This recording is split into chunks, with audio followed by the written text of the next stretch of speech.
Sebelum kita membaca dan merenungkan firman Tuhan di hari ini, mari kita berdoa. Kami bersyukur kepadamu ya Tuhan, karena kasih-Mu tidak pernah berkesudahan dalam kehidupan kami. Apa yang kami alami sampai hari ini adalah bukti pemeliharaan Tuhan yang terus dinyatakan bagi setiap orang yang mau hidup menurut firman-Mu. Hari ini kami rindu lagi untuk mendengar dan merenungkan firman Tuhan.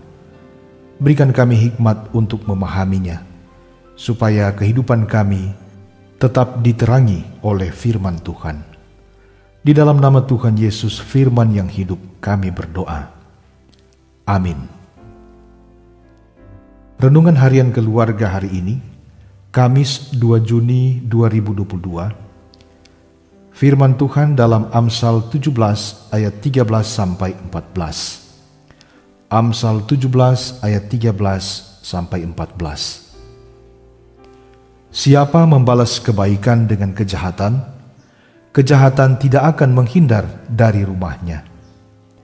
Memulai pertengkaran adalah seperti membuka jalan air. Jadi undurlah sebelum perbantahan mulai. Judul RHK hari ini, pentingnya kebaikan.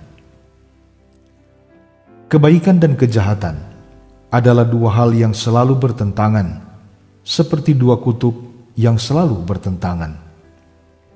Semua orang mendambakan kebaikan, akan tetapi kejahatan seringkali tidak terelakkan terjadi di berbagai tempat dengan berbagai bentuk.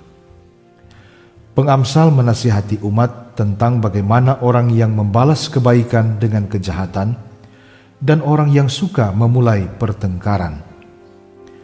Kenyataan memang membuktikan bahwa ada orang-orang yang membalas kebaikan orang lain dengan perbuatan jahat. Orang-orang itu akan senantiasa diikuti oleh kejahatannya. Demikian pula orang yang suka memulai pertengkaran, bagaikan membuka jalan air yang akan sulit untuk dihentikan. Karena itu haruslah dihindari.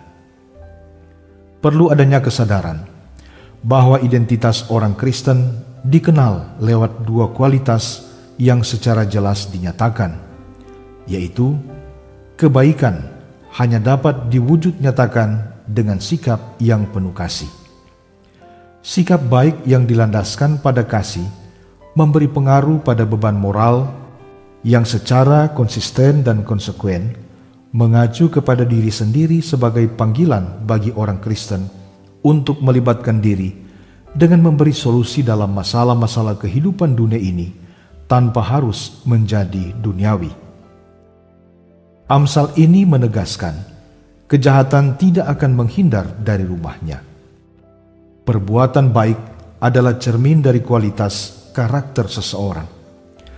Orang yang membalas kebaikan dengan kejahatan akan dihancurkan oleh konsekuensi kejahatannya sendiri.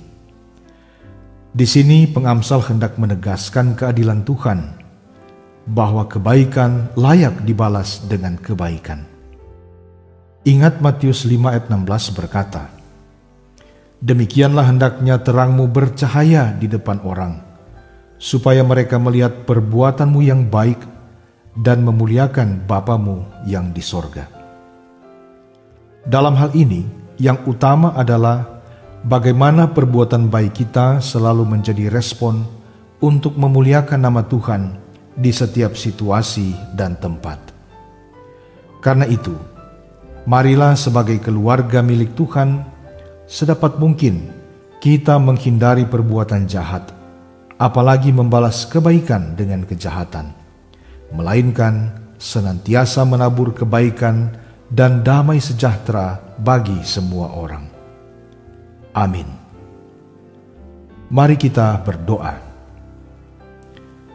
Tuhan Yesus, banyak gejolak yang sering menggoda kami untuk saling menyalahkan sehingga hilang keharmonisan dalam rumah tangga. Letakkan hati yang bijak untuk mendorong kami melakukan kebaikan sebagai respon iman dalam memenuhi panggilan Kristus. Amin.